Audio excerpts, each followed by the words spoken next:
Hey, it's Chuck and I'm back out in the shop. Tonight I'm going to tell you about my favorite way to store my panfish bait when it comes to ice fishing. Doesn't matter if I'm perch fishing, bluegill fishing, or crappie fishing. I like live bait. You know, crunch time, heavy pressure. What are the fish always going to hit? Meat. So I came up with several different ideas over the years how I was going to store that bait, and finally came up with a winner. It took me 2 or 3 tries, and that is the View-tainer. Okay, it's made for holding nails, fasteners, nuts, bolts, wing nuts, whatever, and it acts like those old change purses kids kept in their pants pockets way back in the day. It's got a squeeze top. Looks like a fish. Looks like those women with the fish lips on Facebook. I hope I didn't get in trouble there. Anyway, easy peasy. This is the 2x4. That's my favorite size. It fits perfectly into the pockets of my parka when it comes to ice fishing. You know, there's no pocket here, and it's probably going to slide on me, but you get the point.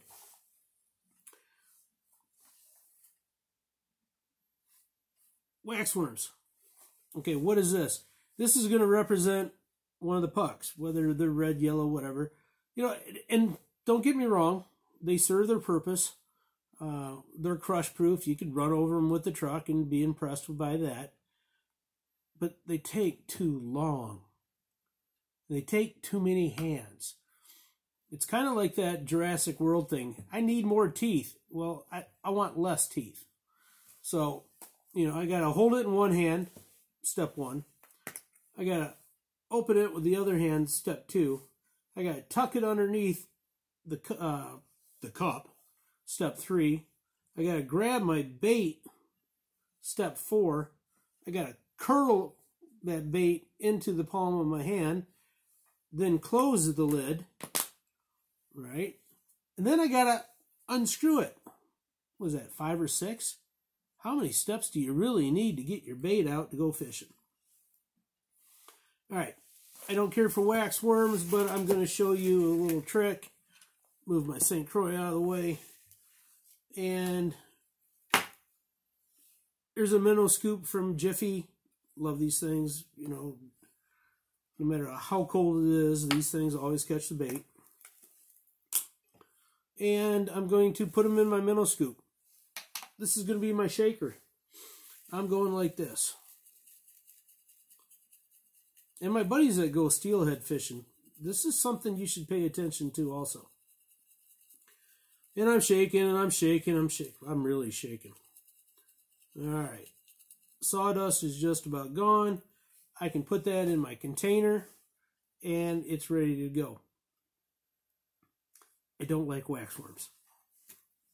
Not going to use them very often. I mean, if somebody says I gotta have it, then I'll have it. They go, why don't you like waxworms, Chuck? They catch fish. You're absolutely right. They do. And if I was going to have spikes and waxies, I would grab another container and I would put one in or the other. All right, why I don't like waxworms. They're very fragile. Bluegill or a crappie hits them, and then my whole Vexilar screen looks like Christmas lights as the little pieces flake down to the bottom. You know, they basically just flood your screen. I love spikes. I really do. Give me white ones. I don't care if they're red or not. Doesn't really matter to me.